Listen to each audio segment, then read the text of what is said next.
Bonjour tout le monde, bienvenue à la formation sur les procédures d'assemblée. Bien entendu, comme avant chaque congrès, on fait une présentation, peut-être un rappel des procédures d'assemblée, en fin de compte, pour être certain que tout le monde soit au diapason dans le processus de dialogue et de débat propre à chaque instance. Avant peut-être d'aller plus loin formellement dans la formation, je vais me présenter. Je m'appelle Christophe Vaillancourt, je suis coordonnateur à l'organisation syndicale. Aujourd'hui, j'ai la chance d'être accompagné de ma collègue Julie, qui je vais laisser se présenter. Donc, bon matin tout le monde. Julie Derry-Lancop, également coordonnatrice au secteur de l'organisation syndicale. Et on a aussi avec nous ce matin là, Geoffroy Bruno ici à l'avant et Marilyn Gagné à l'arrière avec la belle chevelure mauve et Françoise Provost qui est ici à l'avant. Donc, Christophe, moi, Marilyn et Geoffroy feront la coprésidence d'Assemblée pour le congrès et Françoise est notre personne coordonnatrice à l'organisation syndicale qui s'occupe des statuts. Donc, vous la verrez également là, à l'avant pendant toute la durée du congrès. Parfait. Donc, merci Julie pour l'introduction. L'objectif aujourd'hui avec la formation sur les procédures d'assemblée, c'est pas de faire de vous des expertes et des experts en procédures d'assemblée. C'est quelque chose de complexe. Le but aujourd'hui, c'est vraiment que tout le monde puisse être en mesure de suivre les discussions qui vont avoir lieu dans les 4 prochains jours, qu'on puisse être en mesure aussi de comprendre un peu les procédures de base pour qu'on puisse, en fin de compte, progresser tous ensemble. On a un beau document qui s'appelle « Procédure d'assemblée de la PTS ». Je ne sais pas si vous avez déjà mis la main dessus. Sinon, ça se trouve sur notre site web où est-ce qu'on détaille en une quinzaine de pages l'ensemble de nos procédures. Faut comprendre d'abord que les instances syndicales, là, on est en congrès, c'est la plus grosse instance de la PTS, mais les instances syndicales, on les prend tous ensemble, c'est la mise en œuvre de la démocratie syndicale. Hein. La démocratie syndicale, ça se fait oui par vos AG, oui par les CN, oui par les CE, oui par les CG, je ne vais pas toutes les nommer, mais vous comprenez où est-ce que je veux en venir. Mais là, on est dans l'instance suprême où est-ce qu'on prend les décisions importantes sur l'avenir de la PTS au moyen des statuts. On est dans un processus de réflexion collectif qui passe donc par 3 moyens, soit la prise de parole, le dépôt de propositions et les votes. Hein. Souvent, quand on pense à la démocratie, on réduit ça à un système de vote, mais il y a tout un système de dialogue et de propositions qui est inhérent à l'existence même de la démocratie. Les procédures d'assemblée sont là pour faire en sorte qu'on soit dans un cadre qui soit isonomique, c'est-à-dire que les lois sont les mêmes pour tous. Et historiquement, on comprend que l'isonomie, c'est un processus qui était nécessaire à l'émergence de la démocratie. Je ne vous ferai pas un cours d'histoire ce matin, mais je pense qu'on comprend la logique d'avoir les mêmes procédures pour tout le monde, les mêmes règlements pour tout le monde. C'est ce qui nous permet, en fin de compte, d'avoir un dialogue serein. Les règles de procédure qu'on a à la PTS sont basées sur le Code Morin. Hein, ceux et celles qui connaissent un peu les codes de procédure, Victor Morin, c'est un notaire du début du 20e siècle, en fin de compte, qui a décidé de formaliser peut-être plus simplement les règles de procédure qui existaient dans les assemblées, on pense à la Chambre des communes, tout ça, mais qu'il a adapté pour des instances administratives. Nous, on l'a adapté, on a fait notre propre code à la PTS qui est propre au syndicat. Bien entendu, ça tient compte des statuts de la PTS, donc ça ne va pas en contradiction à ça. Ça tient compte aussi des lois qui sont applicables au Québec et de tout l'ensemble des lois. C'est-à-dire qu'on n'a pas un code de procédure qui serait contraire au code civil, là, par exemple. Là, je dis ça comme ça. Faut se rappeler aussi que le code de procédure, c'est pas là pour... au nez, je cherche le mot en français, dominer une instance. C'est plus là, en fin de compte, pour permettre la discussion. C'est un moyen et pas une fin en soi, puis c'est pas un outil de domination, c'est un outil d'échange collectif. De la manière dont on fonctionne à la PTS, on fonctionne avec une coprésidence qui applique les règles de procédure d'assemblée. La présidence est d'office, en fin de compte, revient au président de la PTS, qui la délègue dans quelques instances, donc au coprésident d'Assemblée, aux coprésidentes, pour être en mesure, en fin de compte, d'assurer la bonne tenue technique de l'instance. C'est un système collégial, on est 4, 5, avec Françoise d'habitude, je ne veux vraiment pas l'oublier. On se consulte. Vous allez voir aussi qu'on change de place régulièrement, c'est-à-dire que ce n'est pas tout le temps en avant la personne qui prend la parole. On est une équipe, on travaille en équipe. On est là, on est des gens qui sont pas des élus, on est des employés de la PTS. Ça nous permet d'avoir un certain recul, d'avoir une impartialité, une neutralité, puis une intégrité aussi sur les débats, d'avoir un certain regard. On est là vraiment d'un point de vue technique et non politique. On vise à faciliter, via le code de procédure, la tenue de l'instance. Sinon, quelques remarques. Là, les congrès, c'est quelque chose qui relève des statuts. Donc, pourquoi est-ce qu'on est là aujourd'hui? Parce qu'il y a des statuts qui prévoient qu'on peut faire un congrès spécial pour des raisons particulières. En l'occurrence, cette fois-ci, on est là pour parler des statuts. C'est quelque chose où toutes les formalités sont inscrites dans nos statuts. Les raisons pour qu'on est là, qui est invité, quelle unité a le droit à combien de personnes. Donc, c'est pas quelque chose qui est laissé au hasard, vous l'avez compris. C'est pas une instance non plus qui se veut publique, hein? C'est-à-dire qu'on n'a pas des dizaines de millions, je pense qu'on peut réduire ça à des dizaines d'invités qui proviennent de l'extérieur, qui ne sont pas de la PTS. On est entre nous, on discute d'enjeux qui nous concernent et on s'assure de bien le faire. On a aussi des personnes observatrices, donc les salariés de la PTS, plusieurs salariés de la PTS sont là pour plusieurs raisons, c'est-à-dire faciliter l'instance, que ce soit la coprésidence, que ce soit les secrétaires, que ce soit les personnes auxquelles vous vous inscrivez. Il y a des personnes observatrices aussi pour vos collègues, souvent que vous voyez, par exemple, aux relations de travail, qui s'imprègnent des débats, qui sont ensuite en mesure de s'en imprégner, donc pour les, pour s'orienter souvent dans la vie locale, syndicale. Donc, la constitution d'une instance, comme je disais, ça se fait via les statuts. Il y a des modalités qui sont déterminées. On ne va pas entrer peut-être dans les détails tout de suite. Notez qu'il y a un avis de convocation qui a été transmis dans les délais. Il y a un projet d'ordre du jour aussi qui existe. Ça, vous le retrouvez dans les documents, dans l'espace militant. Dans l'espace militant, vous allez sur la page web de la PTS, il y a un espace militant, vous avez un code, vous pouvez trouver les documents du congrès. Si jamais vous n'êtes pas en mesure de les trouver, sachez que les gens de vos exécutifs locaux sont au fait de ça. Vous pouvez vous y référer peut-être à vos amis, à vos collègues, vos connaissances de votre unité pour mettre la main sur les principaux documents. Pour que l'instance puisse se tenir aussi, ça prend donc un ordre du jour. Donc, il y a le projet d'ordre du jour qui est une des pièces maîtresses qui vous a été transmise. J'en ai une ici. Dans les congrès spéciaux, on ne peut pas enlever des points. Donc, ce qui vous a été transmis, je ne peux pas vous garantir que ça va être exactement ça, mais si j'avais à parier ma paye, je vous dirais que oui. On va suivre un certain ordre là-dedans. Vous allez comprendre qu'il y a des points donc, qui sont formels au début. Je vais laisser Julie détailler tout ça. Une autre des conditions pour que l'instance puisse se tenir, c'est d'avoir ce qu'on appelle un quorum. C'est le nombre minimal de personnes qui doivent être présentes pour prendre une décision qui est considérée comme légitime. C'est quelque chose aussi qui relève donc des statuts. Pour le congrès, c'est 60% donc, des personnes. On a calculé, c'est 438. Le quorum. Donc, en bas de ça, par exemple, je vois beaucoup de points d'interrogation en présence sur vos visages. Disons que si on ne ferme pas l'Assemblée, puis mercredi soir, il reste 100 personnes, bien, ces 100 personnes-là ne seraient pas légitimes de prendre des décisions pour l'instant. On est à peu près 900, là, je vous fais ça un chiffron. Il faut un minimum de personnes, 60%, on arrive à 438 dans le détail. Donc, voici, là, je vous ai présenté un peu le cadre dans lequel se tient une instance, d'où est-ce que ça vient, pourquoi est-ce qu'on fait ça d'un point de vue peut-être un peu plus méta. Je vais laisser Julie peut-être entrer dans les détails de l'ordre du jour sur comment ça fonctionne. C'est ce qui va vous aider réellement à suivre pas à pas l'avancement de nos travaux dans les prochaines journées.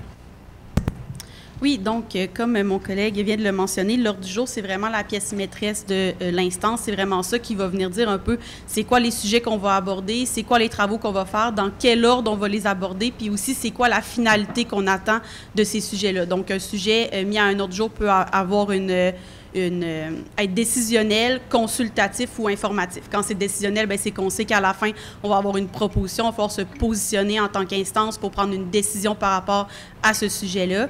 Quand c'est consultatif, souvent, bien, ça va être les seuls points dans lesquels on peut faire un atelier.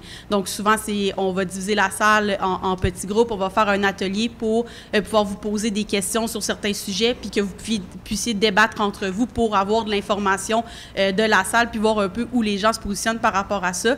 Par exemple, il n'y a pas de décision qui est prise. Souvent, les personnes qui vont présenter vont reprendre tous les commentaires puis poursuivre leurs travaux sur le dit sujet pour peut-être éventuellement vous arriver avec un point décisionnel.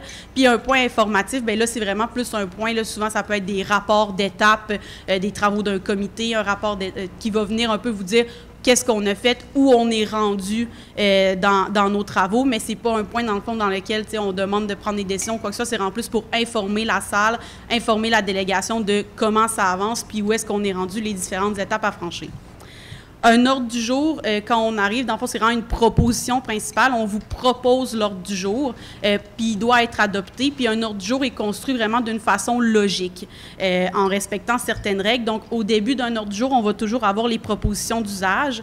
Par la suite, on va avoir les travaux vraiment à effectuer durant l'instance.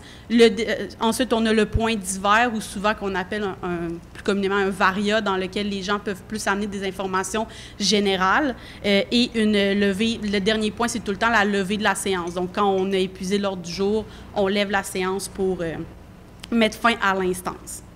Si j'y vais plus globalement, les propositions d'usage qui se retrouvent au début de l'ordre du jour, ça va souvent être tout ce qui est mot d'ouverture. Par la suite, souvent le mot d'ouverture, comme là, ce matin, vous allez voir, c'est Robert comme président souvent qui fait le mot d'ouverture. C'est vraiment pour ouvrir l'instance, dire un peu qu'est-ce qu'on va faire, puis avoir comme un discours. Puis c'est le moment où on constate le quorum, souvent, pendant le mot d'ouverture. Le mot d'ouverture, c'est pas vraiment, on le met dedans, mais c'est pas un point dans l'ordre du jour qu'on doit accepter ou pas. C'est tout le temps le premier point qui est mis au début. Ensuite, on a les nominations des personnes coprésidentes, secrétaires d'assemblée, puis les personnes scrutatrices. Donc, les personnes qui vont un peu s'occuper du fonctionnement de l'instance plus précisément. Donc, à ce moment-là, il y a toujours une proposition d'usage pour nommer ces personnes-là. Ces personnes-là doivent être acceptées par la délégation de l'instance. Donc, c'est un point décisionnel. Par la suite, on a le point adoption de l'ordre du jour. Donc, on présente l'ordre du jour, qu'est-ce qu'il y en est. Puis à ce moment-là, la délégation doit adopter l'ordre du jour. Un ordre du jour peut être modifié jusqu'à précédant son adoption. Par exemple, dans le cadre de congrès spécial, c'est prévu à nos statuts que les points qui sont prévus à l'ordre du jour ne peuvent pas être modifiés. Donc, on ne peut pas modifier l'ordre du jour sur un congrès spécial, mais mettons qu'on était dans un autre congrès ou dans un CG, les gens pourraient, dans la délégation, arriver puis vouloir ajouter un point à l'ordre du jour. Oui, aujourd'hui, c'est vraiment un congrès spécial cette semaine qui a vraiment été fait pour ne parler que des statuts de l'organisation. Fait que c'est vraiment un congrès spécial selon nos statuts. Fait que l'ordre du jour ne peut pas être modifié à ce moment-là. Par la suite, on a l'entérinement du procès-verbal. Donc, on va avoir, à chaque fois, on a l'entérinement du procès-verbal de la dernière instance. Donc là, on va demander d'adopter le procès-verbal du congrès qui a eu lieu en novembre dernier. Comme quand on est en CG, quand les exécutifs locaux sont en CG, on adopte tout le procès-verbal de la dernière instance qui a eu lieu. Le procès-verbal, il peut être modifié, mais c'est seulement tout le monde qui est dans la salle au moment de l'adoption peut adopter le procès-verbal, mais mettons que dans le procès-verbal, on se rendrait compte qu'il y a des coquilles à certains endroits et tout ça. C'est seulement les personnes qui étaient présentes lors de la dernière instance qui peuvent demander de corriger les coquilles. Parce que, si tu n'étais pas là à la dernière instance, c'est pas supposé savoir qu'il y a une coquille. Habituellement, c'est logique. Par la suite, dans l'ordre du jour, si on poursuit après les propositions d'usage, il y a vraiment les travaux à effectuer dans l'instance. Fait que là, mettons, pour nous, cette semaine, ça va être le point modification au statut qui est un point décisionnel. Puis, il y a les autres points qui sont prévus à l'ordre du jour. Tu me passerais-tu ta copie? Juste que je vous le dise. Ensuite, on a vraiment les modifications au statut qui est notre point principal, je vous dirais que 98% de notre temps va être dédié à ce point-là, mais on a aussi des points de diversité culturelle, comité diversité sexuelle et pluralité de genre et la plateforme politique. Donc ça, c'est des points plus informationnels, c'est des points qui vont être à heure fixe, mais vraiment la majorité de notre congrès va porter vraiment seulement sur les statuts. Donc cette portion-là de l'ordre du jour, c'est vraiment pour que la délégation sache c'est sur quoi qu'on va se concentrer, c'est quoi les travaux qu'on a à faire, puis c'est quoi les sujets qui vont être abordés. Et par la suite, on a le point divers, qui est un point qui va permettre des fois à une personne déléguée de faire part d'une situation ou d'une action, comme il y en a qui vont demander un point divers, de dire il y a une pétition en ce moment sur le site de l'Assemblée nationale, on invite toute la délégation à aller la signer. C'est ce genre de point divers-là où ça peut être des points divers sur différentes choses, mais tu sais, des choses plus de base, là, qui ne demandent pas, mais il n'y a pas de matière à débat, il n'y a pas matière à en discuter, c'est vraiment plus comme des annonces générales faites à la délégation. Et bien, finalement, il y a la levée de la séance. La levée de la séance, c'est vraiment quand on a épuisé l'ordre du jour. On lève la séance, puis c'est ce qui met fin à l'instance. À ce moment-là, la levée de la séance, souvent, ça se fait quand on épuise l'ordre du jour. Si, mettons, on est rendu à jeudi, il y a quelqu'un 4h30, puis on n'a pas encore fini, mais il y a quelqu'un qui pourrait lever la main puis dire « Bien là, moi, je demande la levée de la séance. Puis à ce moment-là, bien, on vote, puis on peut lever la séance, même si l'ordre du jour n'est pas épuisé. Mais la plupart du temps, c'est une fois que l'ordre du jour est épuisé. Puis bien, quand l'ordre du jour est épuisé, on ne passe pas au vote. Souvent, on fait juste, les coprésidents vous proposent de lever la séance parce qu'il n'y a pas d'autres sujets, puis habituellement, personne ne s'oppose, puis on lève la séance, puis on s'en va tous chez nous. Oui, je dois avouer que le jeudi, là, je pense qu'après 4 jours de statut intense, vous allez comprendre qu'il n'y a pas besoin d'une procédure aiguë pour partir. C'est vrai, ce moment-là, Julie l'a bien détaillé, il y a quand même... c'est tout le temps la même chose. Je voulais revenir peut-être sur les modalités de délibération. C'est-à-dire que là, on a plusieurs points à l'ordre du jour. La plupart sont des points informatifs. Là. Vous allez voir, mais on est ici pour une raison à 98% du temps. Là, Julie est exacte là-dessus. C'est qu'on va parler de statut. On a un point à l'ordre du jour qui s'appelle statut.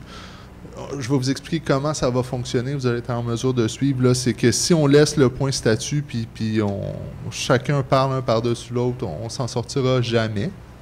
On a une manière de procéder qui peut paraître théâtrale, mais qui ne l'est pas en fin de compte. C'est juste une manière d'organiser les réflexions collectives. Il ne faut pas sombrer dans le chaos, là, si je prends les mots qui sont dans le document de procédure d'Assemblée. Donc, on est dans un enjeu qui est décisionnel. Hein. Si on est dans un point informatif, là, on en a quelques-uns, les gens vont nous donner de l'information, c'est correct. Des fois, consultation, on est en processus de réflexion collective, mais là, on est en processus de prise de décision collective. Ce processus-là, il se fait via 4 étapes. Pour chaque bloc, on a divisé l'ensemble, parce que là, on a un cahier de 121 pages à passer en 4 jours. Là. Je ne sais pas si vous comprenez l'ampleur du défi, mais on a besoin d'une bonne organisation des délibérations pour y arriver. Donc, on a divisé les propositions par bloc selon ce qui touchait à modifier dans les statuts. Au début d'un bloc, les gens qui ont fait des propositions, parce qu'ils devaient le faire il y a plusieurs jours avant le début du congrès spécial, je n'ai pas 180 ou 150, mais vous comprenez que ça fait comme longtemps, vont venir présenter en fin de compte leurs propositions. Bon, souvent, on va dire, on présente le dossier, on présente les propositions, de pourquoi on fait ça. Ça, c'est la première étape. La deuxième étape, on appelle ça un comité plénier d'échange. Le comité plénier d'échange, les gens peuvent prendre des tours de parole qui durent 3 minutes. Dans les tours de parole, on pose des questions. Hein? Le comité plénier d'échange, l'étape 2, c'est vraiment des questions d'éclaircissement. Oui, mais pourquoi vous avez pensé à ça comme ça, par exemple? Pourquoi on adopterait cette structure-là? Pourquoi une modification au statut est nécessaire? Puis, on est vraiment encore dans la réflexion. On est en fin de compte dans l'échange. Les personnes présentatrices demeurent quelques fois à l'avant, d'autres fois, vous allez voir qu'elles sont dans la salle. Elles ont un droit de parole privilégiée, c'est-à-dire qu'elles se font poser des questions de manière, ça peut être intéressant qu'elles nous apportent certaines réponses.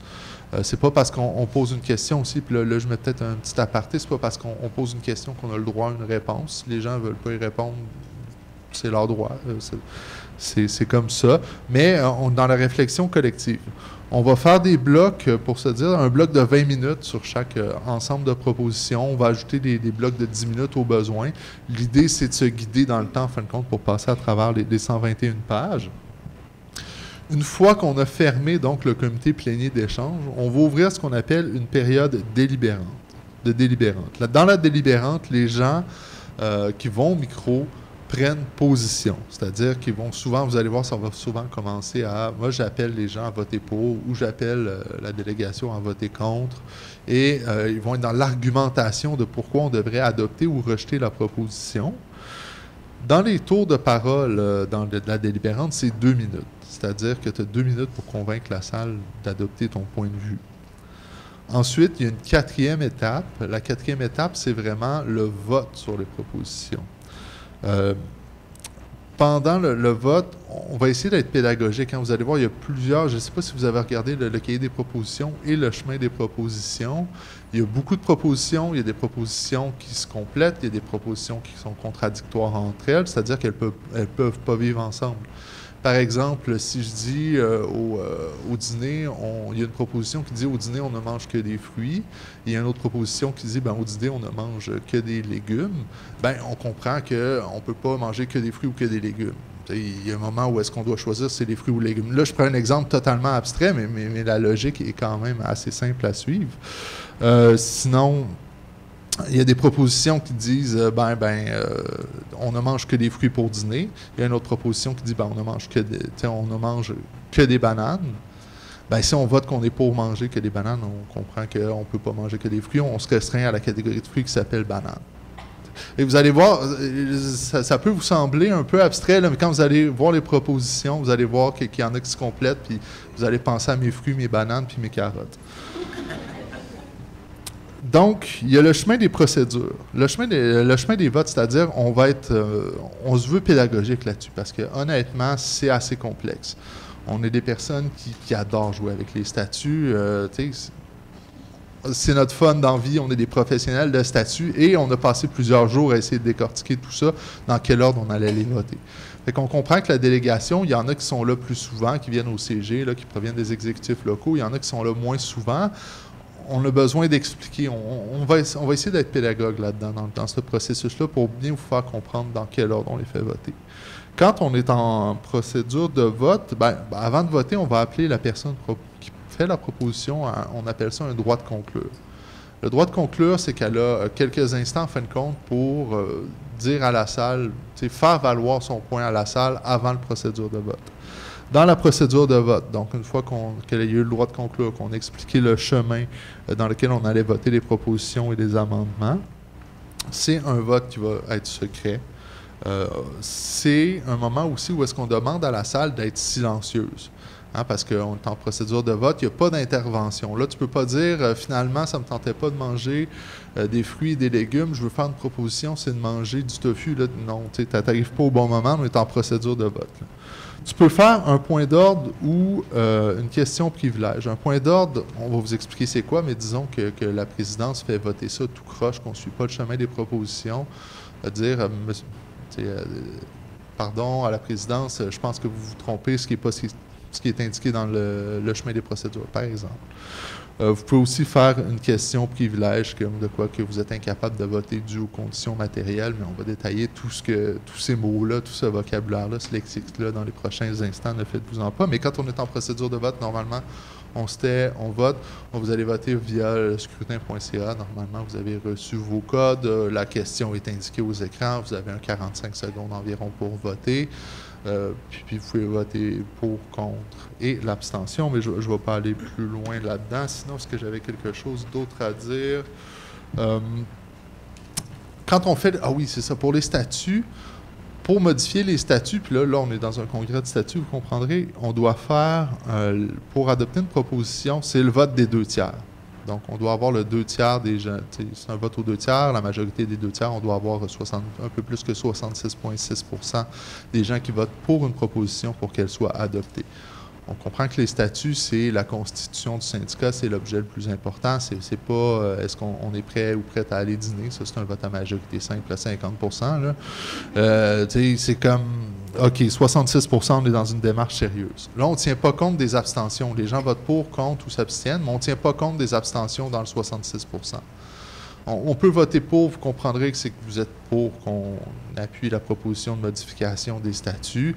On vote contre, c'est qu'on est contre. L'abstention, c'est de se dire je me sens pas légitime de me prononcer ou je n'ai pas d'opinion sur la question. Ça peut être utilisé pour toutes sortes de raisons, là, mais c'est ni pour ni contre, puis on ne tient pas compte des abstentions dans le calcul du 2/3. Je te laisserai la parole pour la suite. Donc, pour peut-être être capable de démêler un peu le reste, là, je vais rentrer dans le bout de plus des propositions principales, les amendements, pour que vous compreniez comment, pourquoi ça c'est un amendement, pourquoi ça c'est une proposition, pourquoi ça c'est une contre-proposition, parce que vous allez voir dans le chemin, il y a beaucoup de propositions qui en emportent d'autres. Donc, si vous votez sur, mettons, la P22-23, bien, la P22-27 ne peut pas vivre. Fait que, puis ça, comme Christophe dit, on va vous expliquer le chemin. Quand on va arriver au vote, on va vous expliquer, quand on vote, dans quel ordre on vote, qu'est-ce qui emporte quoi. Mais dans le chemin, vous allez le voir, il y en a beaucoup qui ont des lignes avec un R sur le dessus. Bien, c'est que si vous votez pour ça, on ne votera pas sur l'autre à côté parce que ça va l'emporter automatiquement. Ils ne peuvent pas vivre ensemble. On ne peut pas voter les deux. Fait que, ce qu'il faut comprendre, c'est une proposition pour être déposée, puis là, vous comprendrez qu'au niveau des statuts, les propositions sont déjà toutes déposées. Dans nos statuts, c'est prévu qu'on les dépose beaucoup à l'avance pour que, justement, vous puissiez avoir le cahier des propositions à l'avance, vous puissiez en prendre connaissance, puis en parler en délégation, puis vous positionner. Parce que si on les avait toutes le jour même de l'instance, ce serait un petit peu bordélique, puis on n'y arriverait sûrement pas. Donc, une proposition, pour être déposée, elle doit porter sur le point à l'ordre du jour en cours. Fait que, mettons, on ne pourrait pas arriver pendant le point des statuts puis faire une proposition sur la campagne politique. C'est comme, ben non, on n'est pas dans ce sujet-là aujourd'hui. Fait que là, il faudrait que vous attendiez, mettons qu'il y avait un point décisionnel sur la campagne politique, ben il faudrait que vous attendiez à ce point-là pour pouvoir déposer votre proposition. Elle doit être écrite. Elle doit être déposée en avant à la coprésidence. Donc, mettons qu'on pouvait déposer des propositions, bien, vous viendriez les porter à la coprésidence à l'avant. Là, dans le cas des statuts, bien, ils ont été envoyés préalablement là, à Caroline Marquis, qui est la secrétaire de l'Exécutif national, et Françoise Provost, qui est la coordonnatrice à l'organisation syndicale là, qui s'occupe des statuts. Donc, toutes les propositions aux statuts ont été envoyées à ces deux personnes-là. Eux, ils ont fait tout le travail, savoir est-ce qu'ils sont recevables, est-ce qu'ils ne sont pas recevables, est-ce qu'elles puissent vivre. Parce que pour être recevable, une proposition doit quand même être conforme à nos statuts.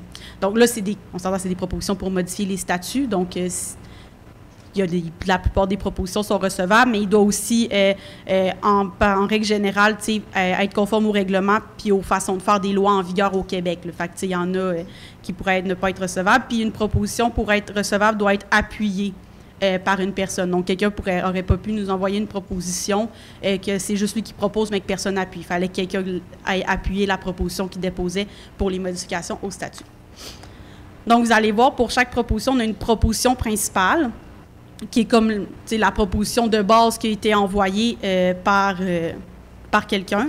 Puis, une proposition principale va souvent produire un effet. Le but, c'est de modifier quelque chose ou de produire un effet quelconque. Ça pourrait être, mettons, de dire, d'être proposé, je donne des exemples fictifs.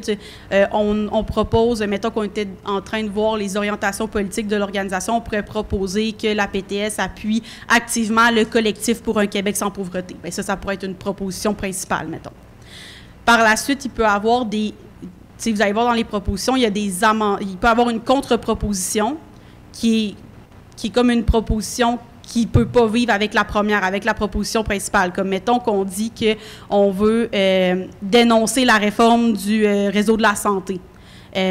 Si en même temps on dit qu'on veut, mettons qu'il y a une autre proposition qui est déposée, puis là on s'entend, ça n'arriverait pas, là, qu'on veut féliciter le gouvernement pour sa réforme du réseau de la santé, on ne peut pas la dénoncer en même temps qu'on félicite le gouvernement de l'avoir fait. Donc ça, c'est une contre-proposition. C'est une proposition principale aussi, mais qui vient vraiment dénaturer la première proposition qui a été déposée, puis qui est complètement un effet contraire de la première proposition. Donc ça, c'est comme deux propositions principales, mais on va traiter la deuxième comme étant une contre-proposition parce que, clairement, l'effet est complètement le contraire. Et par la suite, on a des amendements. Des amendements, c'est des choses qui vont venir modifier une proposition, mais sans la dénaturer. Donc, mettons que la proposition de base, c'était de dénoncer la réforme du réseau de la santé. Quelqu'un pourrait venir déposer un amendement pour ajouter « et des services sociaux », en disant « c'est pas juste le réseau de la santé, c'est des services sociaux aussi ». Donc ça, c'est un amendement, parce qu'au final, tu viens pas dénaturer l'objectif de la proposition, tu viens juste faire un ajout pour qu'elle soit plus complète selon toi.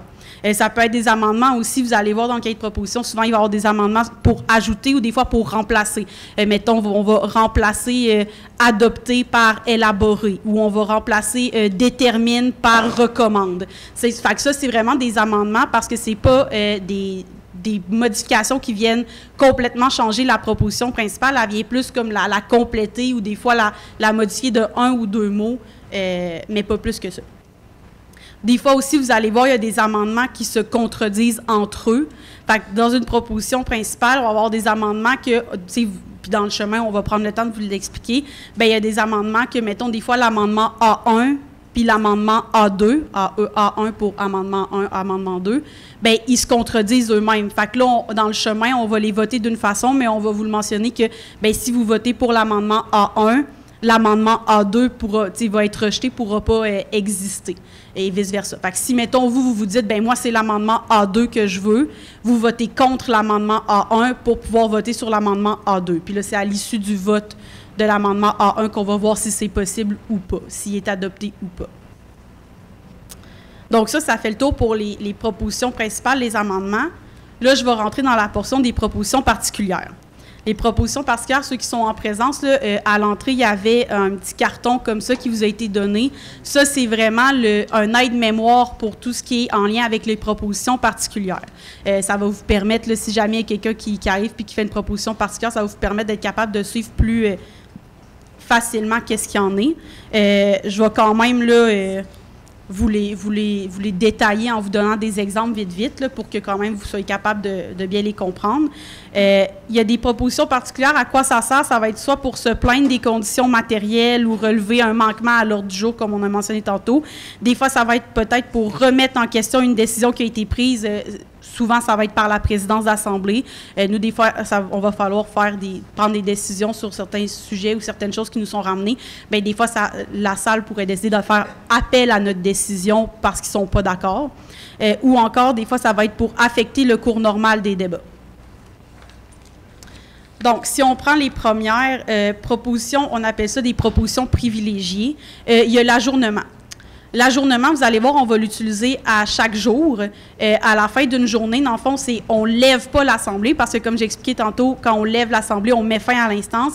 Mais quand on arrive à la fin de notre journée de travaux qui est rendue 4h, 4h30, bien, on va ajourner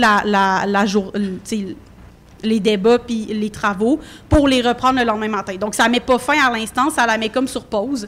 Puis, on reprend le lendemain matin là où on était rendu quand on a ajourné la veille au soir. Fait que souvent, la présidence de l'Assemblée va vous proposer d'ajourner les travaux, puis souvent, quand il n'y a pas d'opposition dans la salle, on ne passe pas au vote, là, on ajourne tout simplement, puis ça finit là. Des fois, il y a des gens qui pourraient lever la main, mettons qu'on est rendu au mercredi, qu'on voit que les travaux n'avancent pas aussi vite qu'on aurait voulu, bien, il y a quelqu'un qui pourrait venir au micro pour dire, bien, je comprends qu'il est 4h30, mais moi, je proposerais qu'on continue pendant 1 heure pour être capable d'avancer nos travaux le plus possible. Bien, ça peut être possible de le faire, mais les personnes vont se lever, vont le demander. Mais si jamais il n'y a pas d'opposition, on ajourne tout simplement. Il y a la question privilège qui va être utilisée souvent pour venir dénoncer des droits brimés ou pour se plaindre de conditions matérielles, la température de la salle. Mettons une question privilège, bien, ça pourrait en être une. Mettons, quand on est en vote, bien, question privilège au micro. Moi, mon vote ne fonctionne pas ou ça l'a complètement buggé. Puis là, si on voit que c'est le cas pour plusieurs personnes dans la salle, on va faire pause sur le vote, on va essayer de régler les problèmes, puis on va reprendre le tout. C'est une question de privilège. C'est dans le fond, la décision est prise par la coprésidence, puis ça peut faire, vous pouvez faire appel à notre décision si jamais là, la réponse qu'on vous donne ne vous satisfait pas. Ça pourrait être la température dans la salle, ce genre, ou ça pourrait être, mettons, quelqu'un, des fois les débats, si quelqu'un s'est senti visé par certains propos, déplacé au micro, tout ça, qui pourrait faire une question de privilège. Par la suite, il y a le point d'ordre. Le point d'ordre, c'est souligné pour un manquement à l'ordre du jour, une indiscipline, un décorum, une erreur de procédure. Donc, admettons, on a oublié le droit de conclure de quelqu'un. Là, il pourrait avoir point d'ordre, j'ai pas eu mon droit de conclure, on fait « Ah oui, désolé », on revient, on donne le droit de conclure à la personne. Ça peut être un point d'ordre sur... de dire, mettons, on est allé trop vite, « Hey, j'ai pas suivi pantoute, je sais plus pantoute, on est rendu, on peut-tu revenir, ça allait beaucoup trop vite. » Ou on est rendu au point 6, là, vous êtes en train de traiter le point 7, vous êtes mêlé, on recommence. Bien, ça, c'est le genre de point d'ordre qu'on pourrait avoir. Encore une fois, la présidence répond au point d'ordre, puis ça peut être susceptible d'appel à la décision de la présidence. Par la suite, on a les propositions qu'on appelle incidentes ou subsidiaires. Il peut avoir le retrait d'une proposition. Là, vous allez le voir dans l'instance qu'on a. Il y en a qui ont mentionné des intentions de retrait de leur proposition. Une personne qui a déposé une proposition peut la retirer parce que finalement, elle se rend compte que sa proposition, le sens, ça lui convient plus, ou elle juge qu'il y a d'autres propositions qui amènent la même idée qu'elle a amenée. Fait qu'elle s'est dit, elle se dit, pour alléger les débats, vu que les deux propositions, c'est la même affaire, je la retire. Ou des fois, vous allez voir, il y en a qui vont avoir, parce que il y a des propositions qui ont été déposées lors du congrès de 2021 qui n'ont pas été traitées, donc on les traite à ce congrès-ci. Bien, des fois, il y en a qu'entre-temps, ils vont avoir peaufiné leur idée, ils vont avoir redéposé une nouvelle proposition, fait qu'ils vont avoir retiré une intention de retrait sur leur ancienne en se disant ça ne sert à rien d'aborder les deux, ça vise la même chose, puis l'autre est comme améliorée. Une intention de retrait, on va le mentionner, les propositions qui ont une intention de retrait, et on demande tout le temps à la salle si c'est quelqu'un qui veut la marrainer ou la parrainer.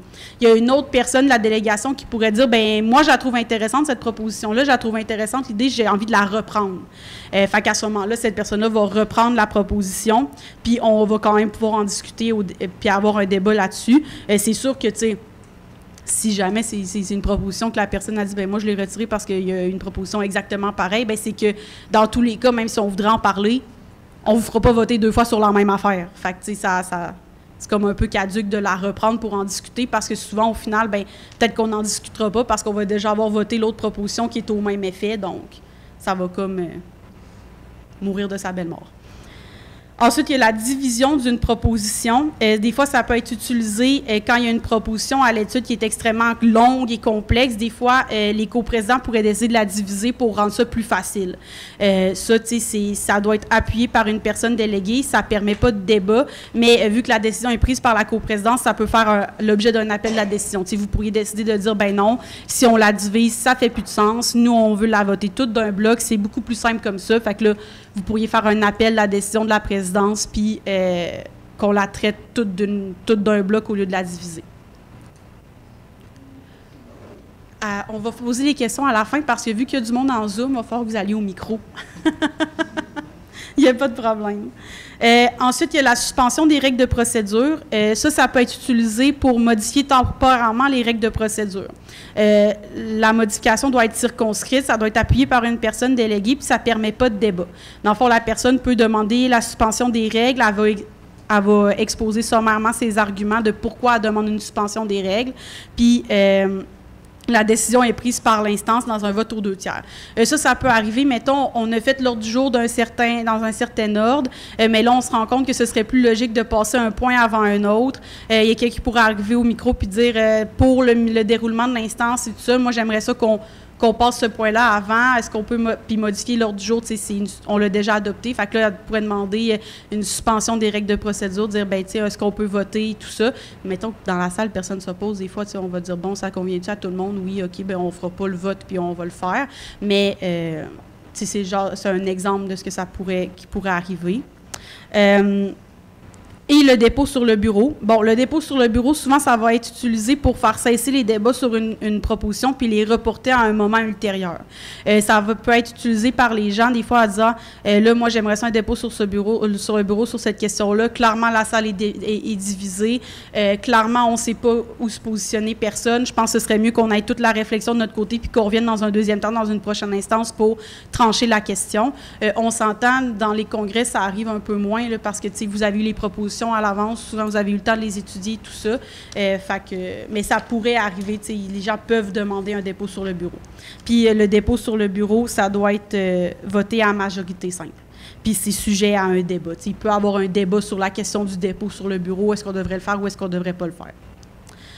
Il y a la remise indéfinie ou à date fixe.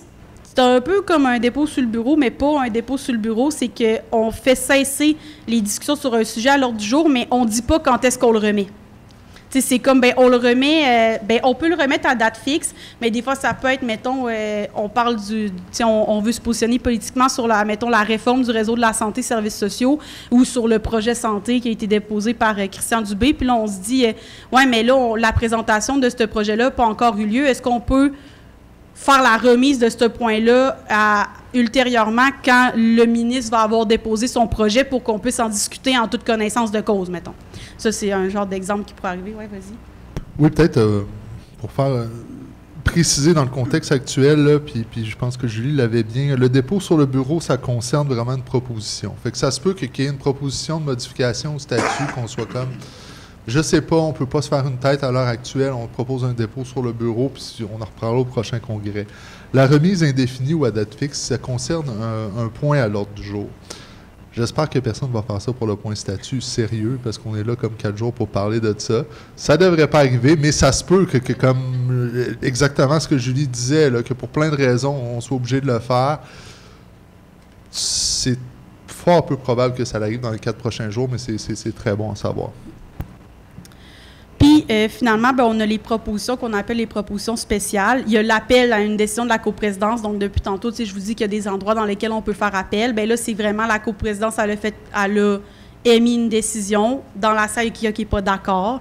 Il n'y a pas de débat sur l'appel nécessairement de la décision de la présidence, mais c'est plus la personne qui va faire appel de la décision va expliquer pourquoi elle fait appel, c'est quoi les raisons pour elle qui fait que cette décision-là ne fonctionne pas. La coprésidence va pouvoir, elle, expliquer les raisons de pourquoi elle pense que c'est la bonne décision à prendre, puis on va passer au vote. Donc, c'est un vote aux 2/3 de l'instance. Donc, on va dire, est-ce que la salle va voter à savoir est-ce qu'on maintient la décision de la présidence ou on la renverse. Et non, c'est un vote à majorité simple, pas aux 2/3. Et il y a la demande de reconsidération. Dans le fond, il y a une demande de reconsidération, ça peut être sur une décision qui a déjà été prise par la même instance. Dans le fond, c'est quelqu'un qui pourra arriver pour pouvoir faire une demande de reconsidération. La personne qui la demande doit avoir voté selon la majorité. Donc, mettons ça le passe, mettons que la proposition a passé, bien, la personne, elle doit avoir voté pour. Ou si ça ne l'a pas passé, elle doit avoir voté contre. Elle doit avoir voté du sens de la majorité. Elle pourrait arriver au micro puis dire « J'aimerais ça reconsidérer la décision parce qu'on a eu des faits nouveaux. » Puis là, elle doit nommer les faits nouveaux qu'il y a eu qui fait qu'elle aurait changé sa décision.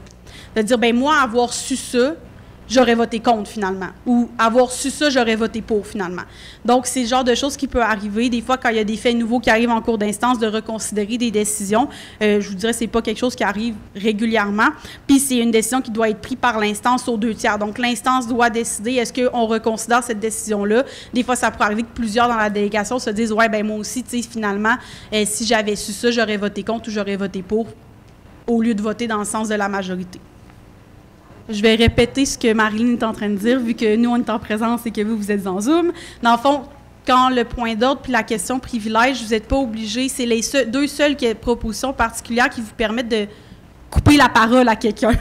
Dans le fond, vous vous présentez au micro pour un point d'ordre ou pour une question privilège, on va vous donner automatiquement le droit de parole parce que ça peut être quelque chose qui va bénéficier à toute la salle. Donc, ça vous permet de mettre fin à l'intervention en cours puis de pouvoir tout de suite faire votre intervention. Parce que vous comprendrez, dans la salle qu'on va avoir, là, il y a beaucoup de micros, on y va par ordre numérique. Fait que les micros ont tout un numéro, puis on passe les tours de parole par ordre numérique. Donc, micro 1, micro 2, micro 3. Fait que, mettons que vous êtes à côté du micro 6, mais vous avez un point d'ordre, puis qu'on est juste rendu au tour de parole du micro 4, bien, si vous pouvez nous faire signe, puis là, on va vous demander est-ce que c'est pour un point d'ordre ou une question privilège. Vous faites oui, on va vous donner automatiquement la parole, puis vous pourrez faire votre point d'ordre, votre question privilège tout de suite. Bonne précision. Parfait. Donc, effectivement, là, si vous avez froid, attendez pas comme 46 tours de parole, là, puis venez le dire. Ce que j'allais dire, ça paraît très technique, hein? Ça l'est, on va pas se mentir. La seule manière, en fin de compte, de bien comprendre un code de procédure, c'est de l'appliquer, de le voir appliquer, c'est de participer aux instances, de suivre, puis d'avoir de l'expérience par rapport à ça. Bien sûr, vous pouvez trouver le document, je vous incite à le lire, c'est vraiment le fun, les procédures d'assemblée. Là, moi, j'ai pris un plaisir comme sans nom, sérieusement. Là, c'est comme dans quel ordre on va traiter ça, puis de rendre tout ça intelligible pour que ce soit démocratique, c'est super.